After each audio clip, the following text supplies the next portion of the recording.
ഇന്നൊരു പേഷ്യൻ്റ് എന്നോട് വന്ന് ചോദിച്ചു. അയാൾ ജിമ്മിൽ പോകുന്ന ആളാണ്. അപ്പോൾ നല്ല എക്സർസൈസൊക്കെ കഴിഞ്ഞ് തണുത്ത വെള്ളം കുടിക്കുകയാണെങ്കിൽ കുഴഞ്ഞു വീണ് മരിക്കുന്നുള്ളത് ഒരുപാട് ആളുകൾ അയാളോട് പറഞ്ഞു അത്രേ.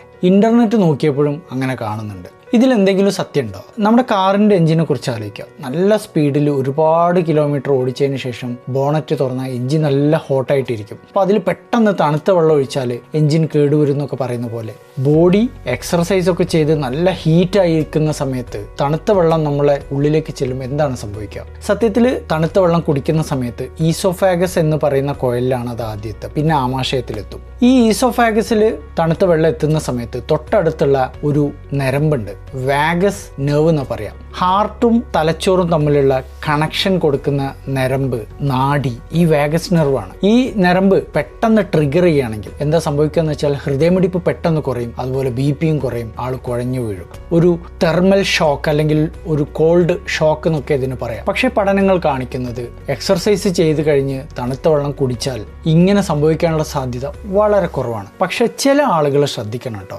അവർക്ക് റിസ്ക് ഉണ്ട്. അതാരൊക്കെയാണ്? ഹൃദയത്തിന്റെ മിടിപ്പിന്റെ അരിത്മിയ അസുഖമുള്ളവർ, അതല്ലെങ്കിൽ ഹാർട്ടിന്റെ കാര്യപ്പെട്ട ബ്ലോക്ക് ഉള്ളവർ, മുമ്പേ അറ്റാക്ക് കഴിഞ്ഞു പോയവർ, ഇടയ്ക്കിടയ്ക്ക് തല കറങ്ങി വീഴുന്നവർ, ഇവർക്കൊക്കെ ഇത് റിസ്ക് ആവാൻ സാധ്യതയുണ്ട്. ഏറ്റവും നല്ല എന്താണെന്ന് വെച്ചാൽ മിതമായ തണുപ്പുള്ള വെള്ളം കുടിക്കുക എന്നുള്ളതാണ്. മാത്രമല്ല എക്സർസൈസ് തീർന്നിട്ട് ഒന്നായിട്ട് വലിച്ചു കുടിക്കുന്നതിന് പകരം എക്സർസൈസിന്റെ തുടക്കത്തിലും ഇടയിലും കുറേശ്ശെ കുടിച്ചുകൊണ്ടിരിക്കുക, അതാണ് ഏറ്റവും ബെസ്റ്റ്. ഇനി തണുത്ത വെള്ളം കുടിക്കുന്ന സമയത്ത് തലകറക്കം വരുന്നുണ്ട്, നെഞ്ചി ഇടിക്കുന്ന പോലെ ഫീൽ ചെയ്യുന്നുണ്ട്, അങ്ങനെയൊക്കെയാണെങ്കിൽ ഉടനെ നിർത്തുക. എപ്പോഴും ഐസ് കോൾഡ് ആയിട്ടുള്ള തണുത്ത വെള്ളം കുടിക്കാതിരിക്കുന്നത് തന്നെയാണ് നല്ലത്.